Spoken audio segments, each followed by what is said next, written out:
Excuse me.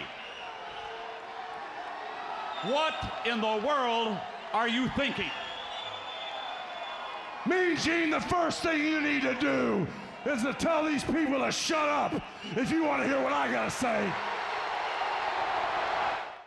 What up, y'all? KMB, the Sexy Ninja, in the place to be, as always, and welcome to the New World Podcast, brother.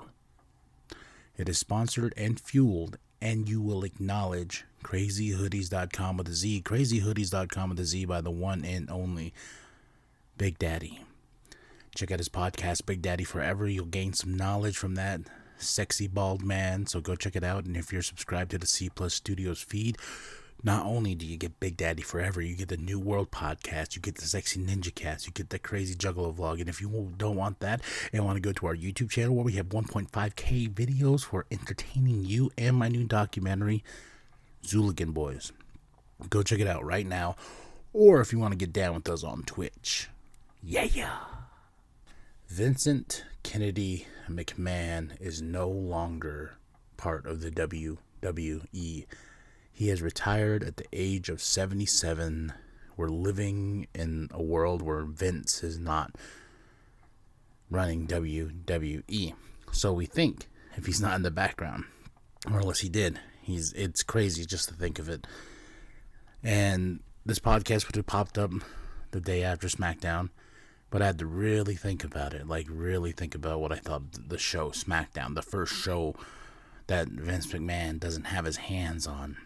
And the result of it, well, the rumor that Friday was that Brock Lesnar walked out, left.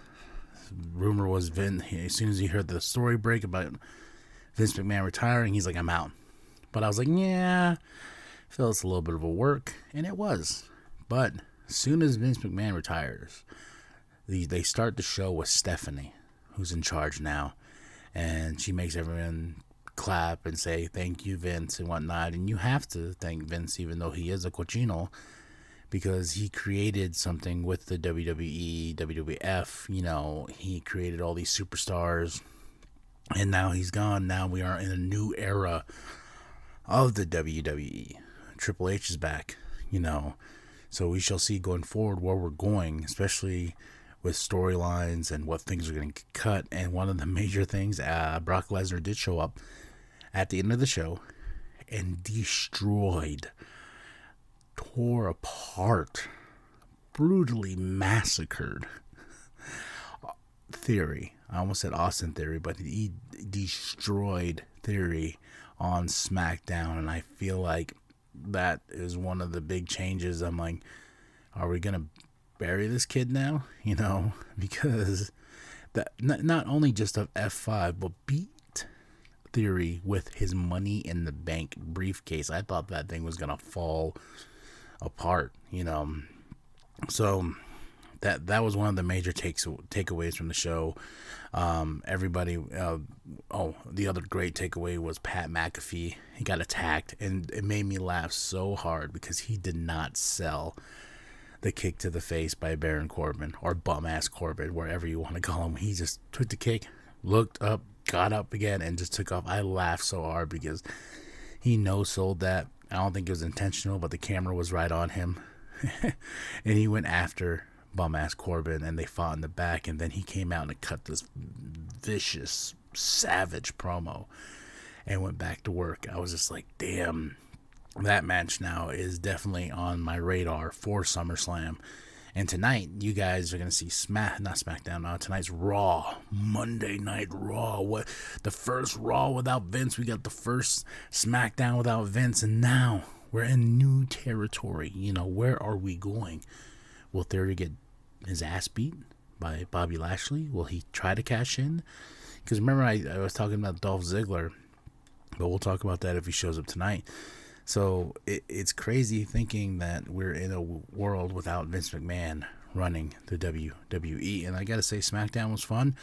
I won't say it probably because of that, but, we have storylines that we're still building to SummerSlam. And we're finally going to have Sheamus and Drew McIntyre next Friday, above the show before SummerSlam, face each other in a shillelagh match, basically. I can't, I don't know. That was a very long overtone promo just to get to the thing where we're fighting next week. Plus, no tribal chief in sight. That was interesting to me as well, because I'm just like, everything that Vince has protected, everything that Vince, was like, no, this is what we're doing. Keeping Roman the champ for this long, the push for Roman, the tribal chief. Where are we going to go with him from here? What's going to happen at SummerSlam? And like I said, we're just in some crazy unknown territory. Those were the two big things from SmackDown. Also the fact that, the vibe of Vince is not there. He's retired, 77 years old. Vincent Kennedy McMahon. So we are in a new outlaw, sort of territory with the WWE. Then after that, you're going to like and subscribe. You're going to share with your grandma, share with the bum down at Walmart. I am KMB, the Sexy Ninja. This is the New World Podcast. Go check out crazyhoodiez.com with a Z, crazyhoodiez.com with a Z, and go show some love to Big Daddy. And if you're subscribed to the Cplus Studios feed, you get the New World Podcast. You get the Sexy Ninja Cast. You get the Big Daddy Forever Podcast. You get that crazy Juggalo vlog when it pops up. You get so much on the Cplus Studios feed, wherever and anywhere you get podcasts. We're on social media too. We're on Twitter. We're on Instagram. We're on Snapchat. We're on TikTok. We are everywhere until you get sick of us. So go check it out right now and let me know your thoughts in the comments below about this week's SmackDown. And we're going to go into Monday Night Raw, so I can't wait to talk about that. And thank you for listening to the New World Podcast, brother. The briefcase wasn't much help.